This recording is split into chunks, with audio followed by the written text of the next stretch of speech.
the shy nightingale's song. And now, attention.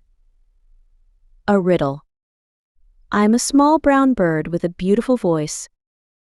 I sing at night. That's my special choice. My song is so lovely, it's known far and wide. But there's more to my life that I want you to decide. What's true about me? Can you guess which is right? Pick the correct answer to win this bird fight. Maybe. I build my nest high up in the tallest trees. Or, I migrate to Africa when the weather starts to freeze. Or, I eat only seeds and nuts throughout the year. Which fact about the nightingale do you think is true? You will find out the correct answer at the end of the story. Deep in the heart of Whispering Woods, where the trees swayed gently in the breeze and flowers bloomed in every color imaginable, lived a small nightingale named Melody. Melody had the most beautiful voice in all the forest, but there was just one problem: she was terribly shy.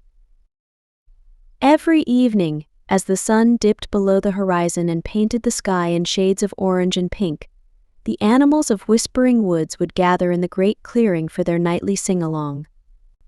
Rabbits would thump their feet in rhythm, deer would sway their antlers like conductors, and even the grumpy old bear would hum along in his deep, rumbling voice. But Melody? She always hid in the shadows of a nearby oak tree, her tiny heart racing at the thought of joining in.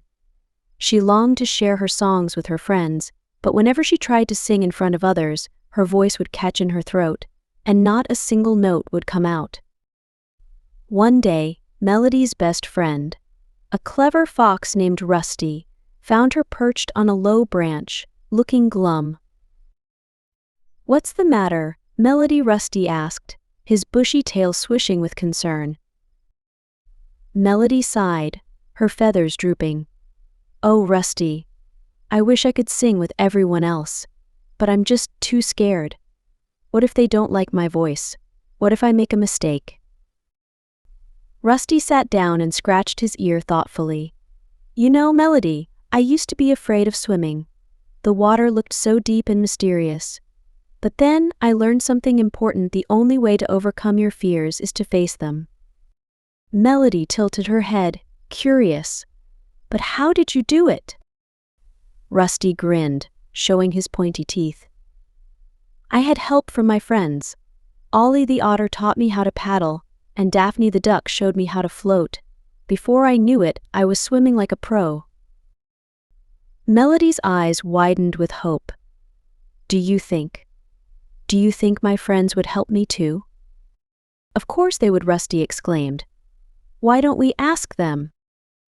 And so, Rusty and Melody set off through the forest, visiting all of their friends. They stopped by the burrow of Harriet the Hedgehog, who was an expert at deep breathing exercises. They visited Owen the Owl, who knew all about the importance of practice. And they even paid a visit to Ellie the Elephant, who had the biggest ears in the forest and promised to be Melody's most attentive listener.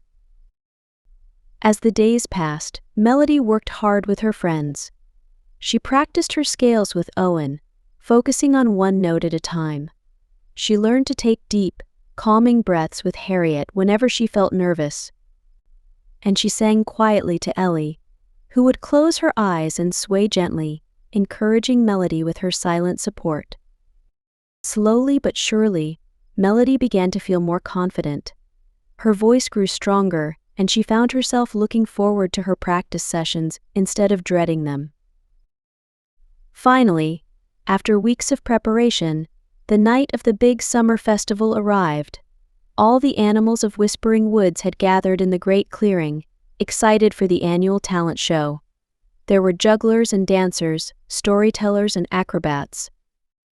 But when it came time for the musical performances, Melody felt her old fears creeping back. "I don't think I can do this," she whispered to Rusty, her wings trembling. But Rusty gave her an encouraging nudge. "Remember what we practiced, Melody. Take a deep breath. We're all here for you." Melody looked around and saw all her friends smiling at her. Harriet gave her a thumbs up with her tiny paw. Owen winked wisely, and Ellie's big ears were perked up, ready to listen. Taking a deep breath, just like Harriet had taught her, Melody stepped into the center of the clearing. She closed her eyes, imagined she was back in her favorite tree, and began to sing. At first, her voice was soft, barely more than a whisper, but as she continued, growing more confident with each note, her song swelled and soared. It was a melody of friendship and courage, of overcoming fears and believing in oneself. The entire forest fell silent, enchanted by Melody's beautiful voice. Even the crickets stopped chirping to listen. When she finished her song, there was a moment of awe-struck silence, and then the clearing erupted in cheers and applause. "That was amazing!" Melody Rusty exclaimed, bounding up to her. "We knew you could do it," Harriet squeaked, clapping her paws. "Absolutely splendid performance," Owen hooted, his eyes wide with admiration.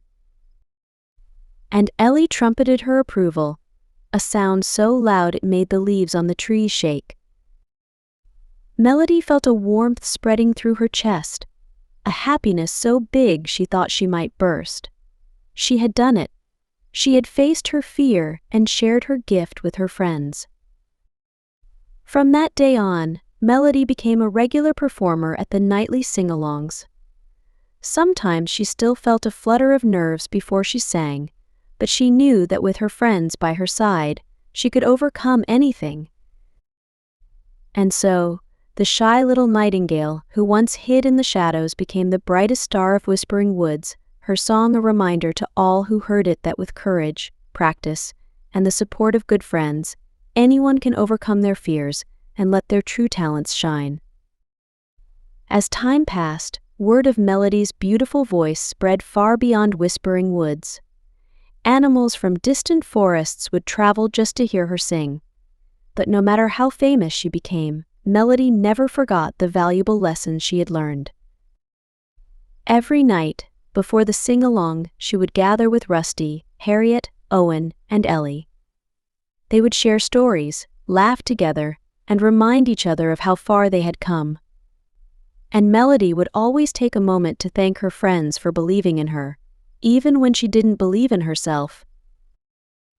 "You know," she would say, her eyes twinkling, "the most beautiful song of all is the song of friendship. And that's a song we all sing together." And so, in Whispering Woods, the nightly chorus continued. But now, rising above the rhythmic thumping of rabbit feet, the swaying of deer antlers, and the deep humming of the old bear, you could always hear the clear, sweet voice of Melody the nightingale, no longer shy, but singing with all her heart, surrounded by the friends who had helped her find her voice. The end. And now the correct answer to the riddle. The correct answer is: nightingales migrate to Africa for the winter. "I migrate to Africa when the weather starts to freeze" is the correct answer because migration pattern. Nightingales are migratory birds. They spend their breeding season spring and summer in Europe and parts of Asia, but when autumn approaches and temperatures start to drop, they migrate to sub-Saharan Africa for the winter months. Timing. The phrase "when the weather starts to freeze" accurately describes when nightingales begin their migration, typically in late August to September, before the harsh winter weather sets in. As for the other options, "I build my nest high up in the tallest trees" is incorrect. Nightingales actually nest close to the ground, usually in dense shrubs or bushes. They prefer areas with thick vegetation for protection. "I eat only seeds and nuts throughout the year" is also incorrect. Nightingales are primarily insectivorous, meaning they mainly eat insects. Their diet consists of insects, larvae, and small invertebrates, They may occasionally eat berries or fruits, especially during migration, but seeds and nuts are not a significant part of their diet. Some additional interesting facts about nightingales. Despite their name, nightingales don't only sing at night. They can sing day and night, especially during the breeding season. Male nightingales are known for their complex and beautiful songs, which they use to attract mates and defend their territories. Nightingales are quite small, about the size of a robin, with plain brown plumage. Their remarkable singing ability, rather than their appearance, is what makes them famous. The name nightingale comes from night and gallon, which means to sing in Old English.